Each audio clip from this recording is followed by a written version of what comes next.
August 1st, 1944, somewhere near Avranches, France. The column stretched as far as the eye could see. Jeeps, trucks, tanks, half-tracks, all pouring through a single corridor barely 3 miles wide. The German 7th Army had collapsed. What should have been an impenetrable defensive line had become a gateway, and through it flowed the American Third Army like a torrent through a broken dam. In a command tent near the breakthrough, a German intelligence officer studied the latest reports from forward reconnaissance units. The numbers made no sense. American motorized columns were being spotted simultaneously in locations over 100 miles apart. Supply convoys were moving at speeds that suggested either the reports were fabricated or American logistics had achieved something the Wehrmacht considered impossible. He picked up the latest assessment from the Technical Intelligence Branch. The document detailed American vehicle production estimates based on captured equipment, manifests, and prisoner interrogations. According to the analysis, American factories were producing approximately 2,000 Jeeps every single day. 2,000. The officer had shown this figure to his commanding general 3 weeks earlier. The general laughed. Not a dismissive chuckle, but genuine laughter at what he assumed was a typographical error or enemy disinformation. 2,000 per day? The entire Reich produces 50,000 Kubelwagens per year. The Americans would need to build. The general had calculated on paper. 700,000 of these Jeeps annually? Impossible. Our intelligence has been compromised. These figures are propaganda designed to demoralize us. But the officer wasn't laughing now, because in front of him lay reconnaissance photographs showing American supply depots near the Normandy beaches. The analyst had counted vehicles in just one photograph. Over 3,000 Jeeps, parked in neat rows, awaiting transport to forward units. One depot. One photograph. Mathematics became inescapable. Either American production was exactly as claimed, or they had somehow conjured an entirely fictitious industrial base that was nonetheless delivering real vehicles to the battlefield in quantities that dwarfed German capabilities. If you're enjoying this deep dive into the story, hit the subscribe button and let us know in the comments from where in the world you are watching from today. The German Wehrmacht had entered France in 1940 as the most modern mechanized army in the world. Their blitzkrieg tactics had relied on speed, coordination, and overwhelming mobile firepower. German panzer divisions had raced across France in weeks, their success built on superior operational doctrine and mechanized logistics that outpaced the Allied forces defending French territory. 4 years later, that same Wehrmacht was discovering that mechanization was a relative concept. By August 1944, the German army was still heavily dependent on horses for logistics. Over 2.7 million horses and mules served with the Wehrmacht throughout the war. In France during that summer, approximately 80% of German infantry divisions relied on horse-drawn wagons to move supplies from railheads to forward units. This wasn't a temporary shortage or a regional peculiarity, it was systemic. Germany had never fully motorized its logistics train. The impressive panzer spearheads that captured headlines were supported by supply columns that operated at the speed of walking horses. 10 to 20 miles per day in good conditions. Perhaps 30 if the roads were excellent and the horses fresh. But the horses were never fresh anymore. 4 years of continuous warfare had depleted German horse stocks. Replacement animals came from occupied territories, often poorly trained and in mediocre condition. Veterinary medicine struggled to keep pace with losses. For every horse that died in combat, 3 more succumbed to disease, exhaustion, or inadequate forage. The German army's dependence on horses created a logistical nightmare that compounded with every kilometre of retreat. Horses required food in quantities that staggered supply planners. An army horse consumed approximately 20 pounds of forage and grain daily. A division with 6,000 horses needed 60 tons of feed every day, competing with ammunition, fuel, and rations for limited transport capacity. In territories where the Wehrmacht had burned crops and destroyed infrastructure during advances, finding adequate forage during retreats proved nearly impossible. German motorized units fared better, but not by much. The Wehrmacht had never achieved vehicle standardization.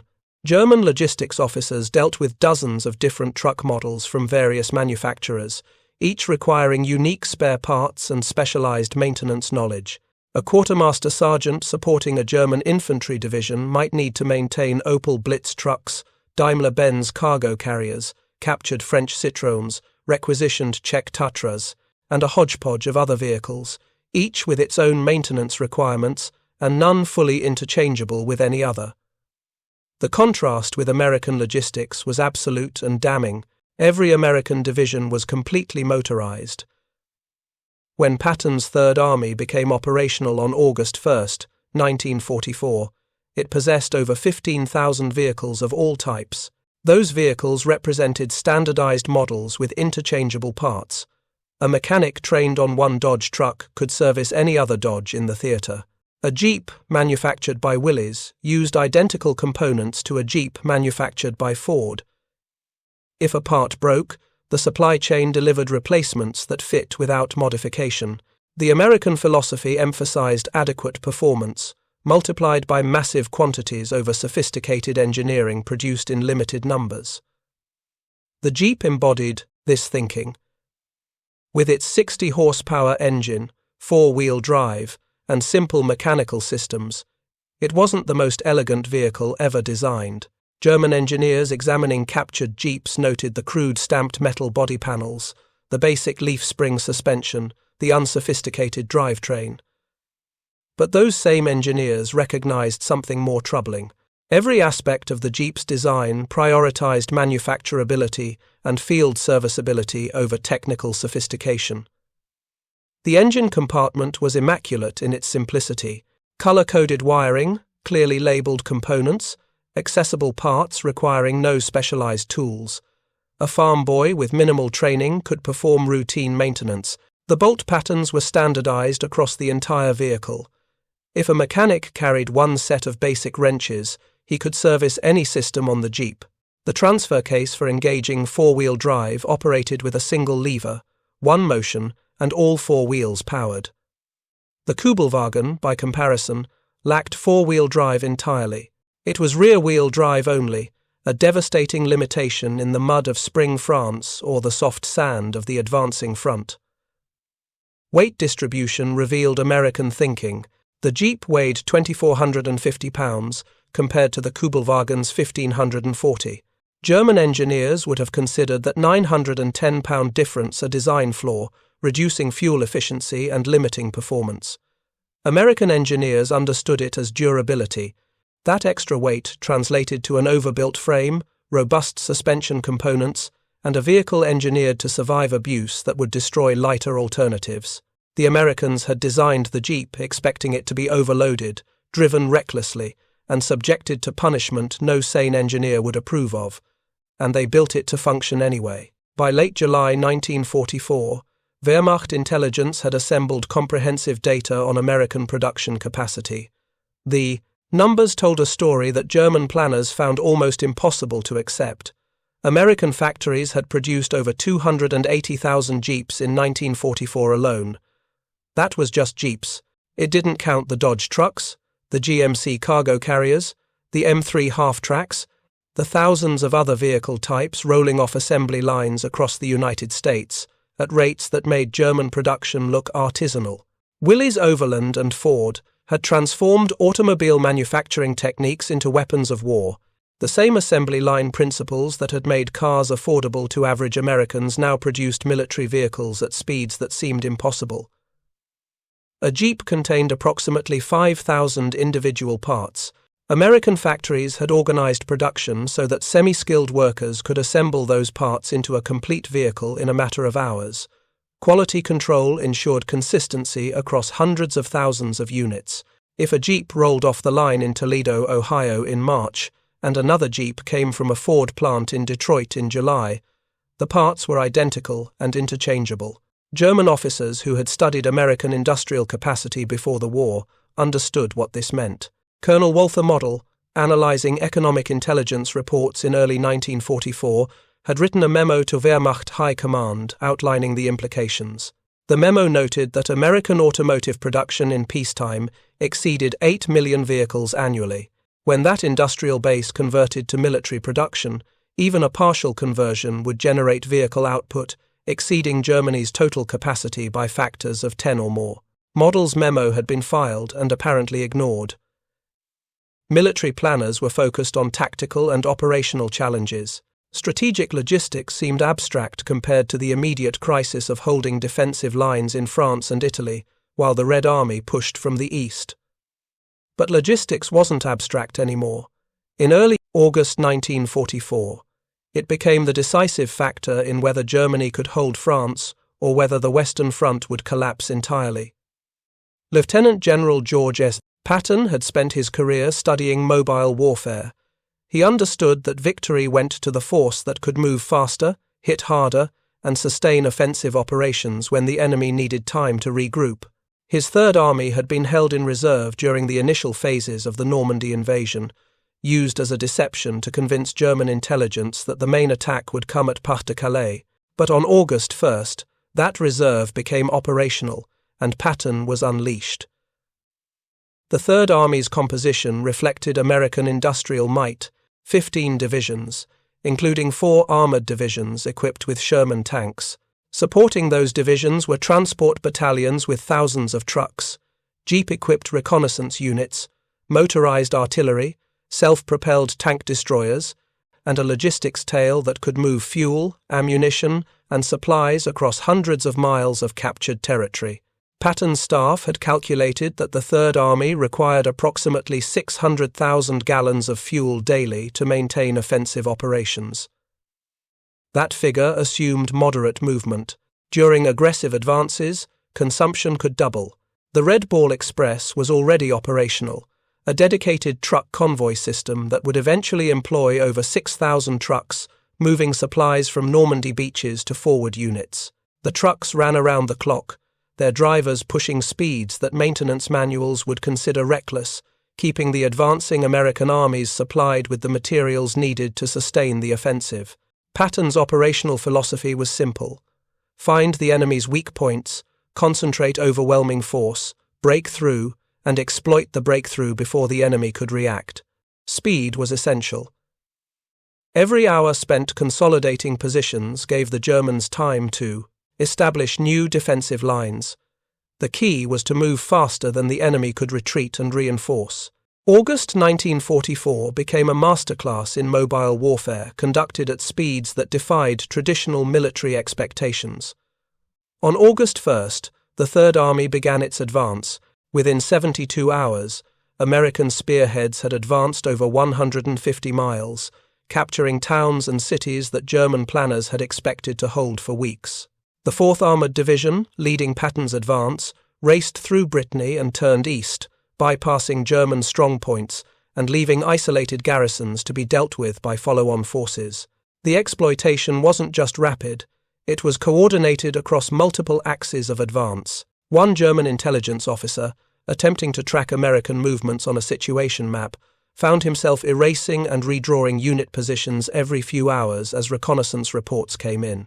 American divisions were appearing in locations that should have required days to reach.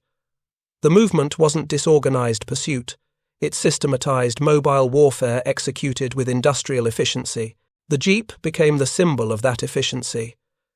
Reconnaissance units ranging ahead of main forces used Jeeps to scout routes, identify German positions, and report back via radio. Command elements used Jeeps to move between units, coordinating operations without the delays imposed by horse-drawn or slower-moving vehicles. Supply sergeants used Jeeps to move critical spare parts to disabled vehicles, getting them back into service within hours instead of days. Forward observers used Jeeps to position themselves for artillery direction. Medical personnel used Jeeps configured as ambulances to evacuate wounded from forward aid stations. The versatility and reliability of the vehicle multiplied the effectiveness of every unit that employed it. But it wasn't just one Jeep or a dozen, it was thousands. Every American division had hundreds of Jeeps assigned. The Third Army alone employed over 3,000. When one broke down, another was available. When parts wore out, the supply system delivered replacements within days.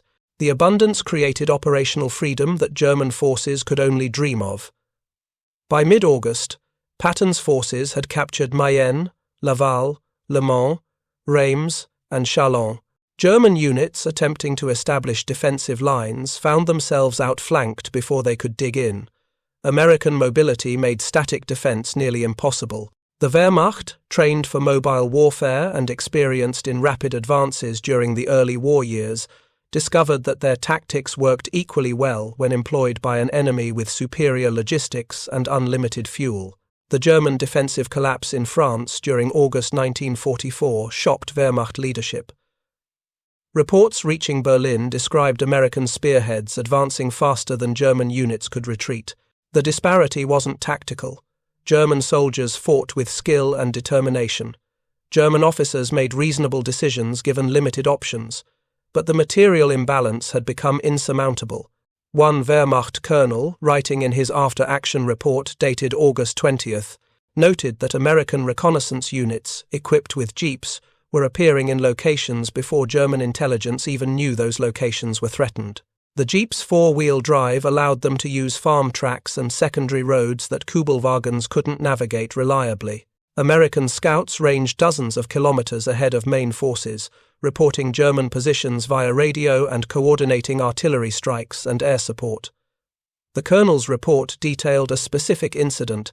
His battalion, retreating from an untenable position near Argentan, had established what should have been a secure assembly area in a wooded valley 8 kilometers behind the front. Within 2 hours, American jeep-mounted reconnaissance had identified the location. Within 4 hours, American artillery was advancing on the position. The battalion was forced to abandon carefully cached supplies and retreat again. The entire sequence, from first contact to forced withdrawal, took less than 6 hours. Traditional cavalry reconnaissance, even motorized reconnaissance using Kübelwagens, required significantly more time to scout, report, and coordinate responses. The American system, built on abundant vehicles and reliable radio communications, operated with speed that left German forces continuously reacting rather than preparing defenses. August 28, 1944, marked a turning point. Patton's Third Army, having advanced over 400 miles in less than a month, had reached the Meuse River. Forward elements were approaching the Moselle and positioning themselves to threaten the German border. The pace had been extraordinary by any historical standard. Patton believed he could reach the Rhine within days if fuel supplies continued. Then the fuel stopped. On August 31st, Third Army received approximately 32,000 gallons of fuel against a requirement for 400,000 gallons. The discrepancy wasn't a clerical error, it was a strategic reality. The Allied supply chain stretched from Normandy beaches across 400 miles of liberated France. Every gallon of fuel, every artillery shell, every ration had to be trucked from coastal depots to forward units. The Red Ball Express, dedicated truck convoys running supplies around the clock, was consuming enormous quantities of fuel, simply moving fuel forward. The arithmetic was brutal. A supply truck might burn 50 gallons to deliver 300 gallons to forward units. Multiple relay points meant multiple handling operations, each consuming time and fuel. The farther the armies advanced, the more fuel was required just to supply them with fuel. By late August, the system was approaching its breaking point. Supreme Allied Commander Dwight Eisenhower faced an impossible choice. Multiple army groups were advancing on broad fronts. Field Marshal Bernard Montgomery's 21st Army Group was pushing toward the Ruhr industrial region in northern Germany. Lieutenant General Courtney Hodges' 1st Army was advancing toward Aachen. Patton's 3rd Army was racing toward the Saar industrial region and potentially Frankfurt. All needed fuel.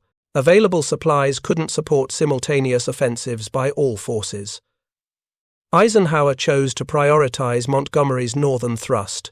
Operation Market Garden, an ambitious airborne operation to capture bridges across the Rhine, required concentrated logistical support. The strategic logic was sound. The Ruhr represented Germany's industrial heartland. Capturing it would cripple German production capacity. The northern route offered better terrain and shorter supply lines than Patton's southern axis through a more difficult country.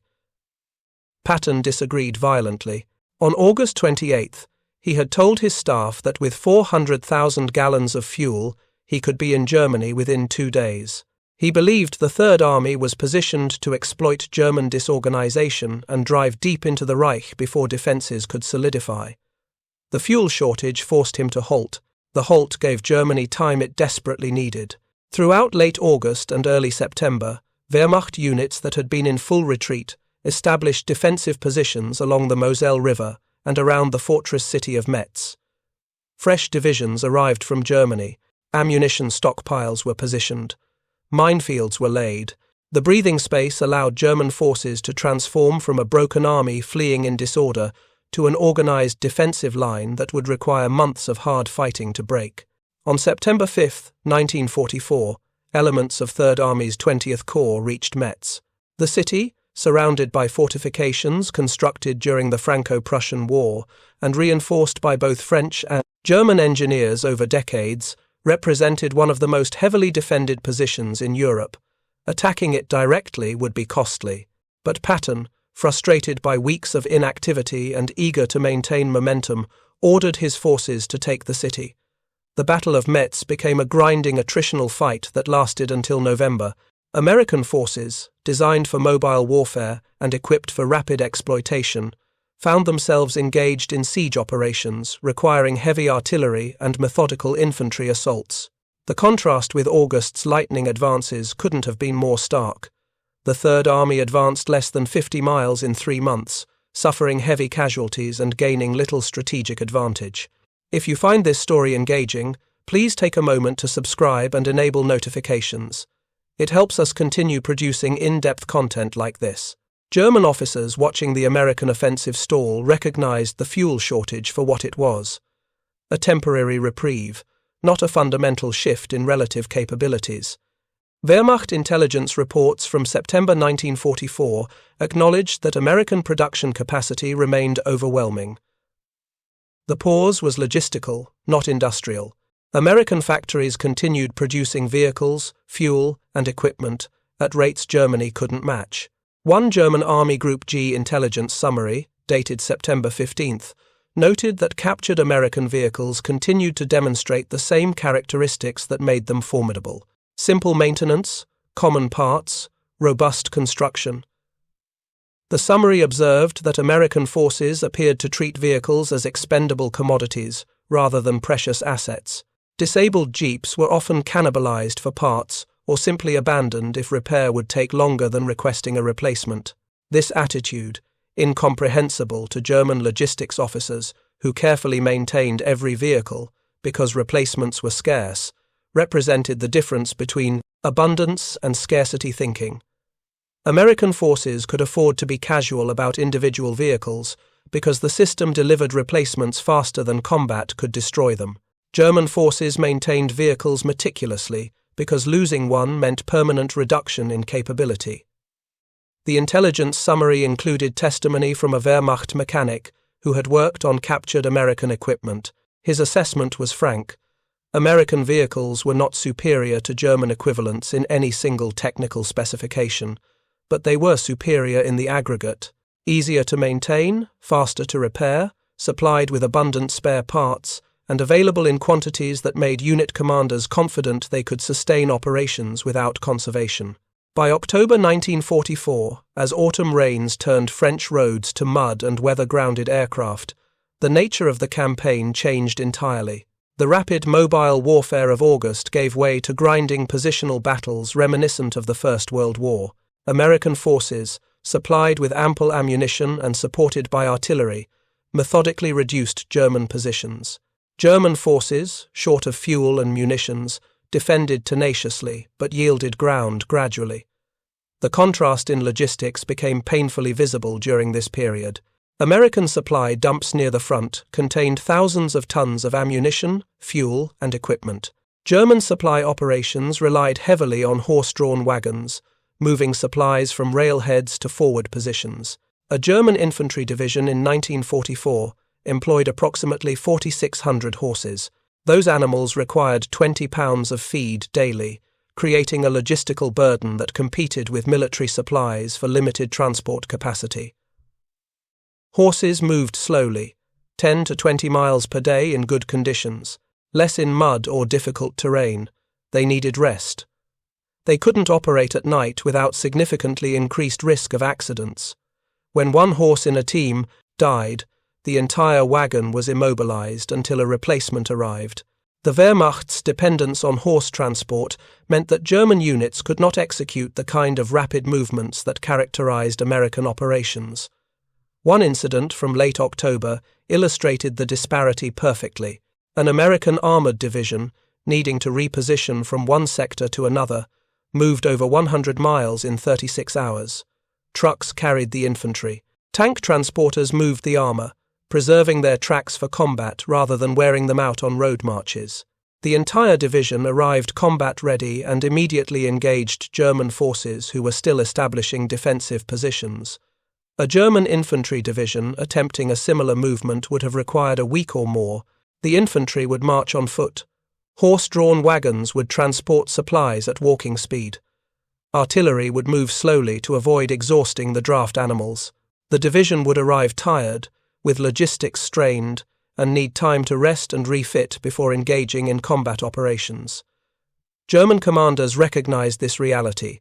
Field Marshal Gerd von Rundstedt, appointed to command German forces in the West in September 1944, wrote candidly about the Wehrmacht's logistical limitations. In a report to Berlin, he noted that American motorization gave them operational flexibility that Germany could not counter.